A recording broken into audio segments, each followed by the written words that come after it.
karakteristik ng mga believer, or mga disciple. Pagkatapos kayong maaralan, huwag darating sana yung panahon na mas matalino pa kayo sa amin.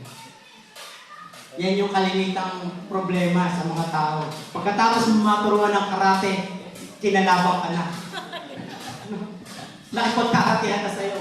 Ako ang pinakamagaling. Kailangan si pastor ko. Kaya yung Bible, merong reminder sa atin, no? A disciple is not above his teacher. Our teacher, of course, Jesus Lord, no? Jesus our Lord, Jesus Christ. Yan yung ating best teacher, ika nga. Hindi kami mga pastor. Ang Panginoong Kristo. Kaya ibig sabihin lang, kung ano yung doktrina niya, yun lang ang ating ituro. Huwag na tayong hihigit pa. Kaya nga yung babala ni Apostle Paul doon sa 1 Corinthians 4:6, huwag kayong hihigit sa mga nasusulat. Kasi talagang may encounter kayo, marami kayong may encounter na iba't iba na ang katuruan. Pero bilang tayo mananampalataya kay Kristo, dapat hindi tayo lumalampas sa katuruan ni Kristo. Na, pwede tayong maging katulad ni Kristo as a teacher, pero kailangan tayo ay train. Na? Kaya nga kayo ay pinagtsatsagaan nila pastor na i-train every Wednesday. No?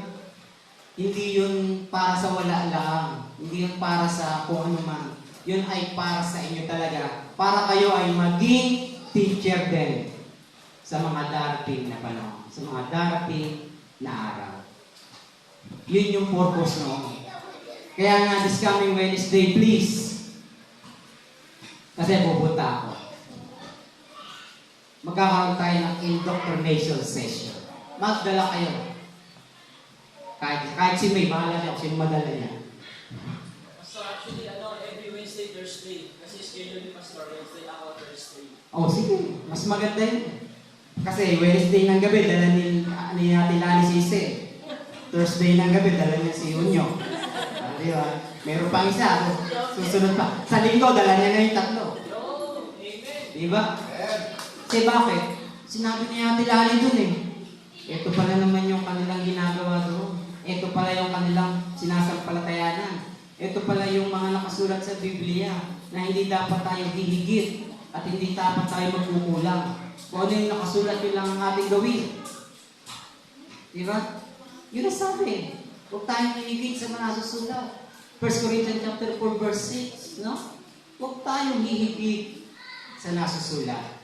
Kung ano lang yung nakasulat, yun lang ang iaral natin. Pwede tayong maging teacher, pero huwag tayong mas mataas pa natin teacher natin. No? Sapat na, big enough to be like Jesus, but not to be above Jesus. No? Kasi yung mga mangangaral na sumusobra sa aral, umabab na sila. So, hinigitan na nila ang Panginoong Kristo. Sumobra na aral eh. Kaya nga sabi ni Kristo ay, a disciple is not above his teacher, but everyone when he is fully trained will be like his teacher.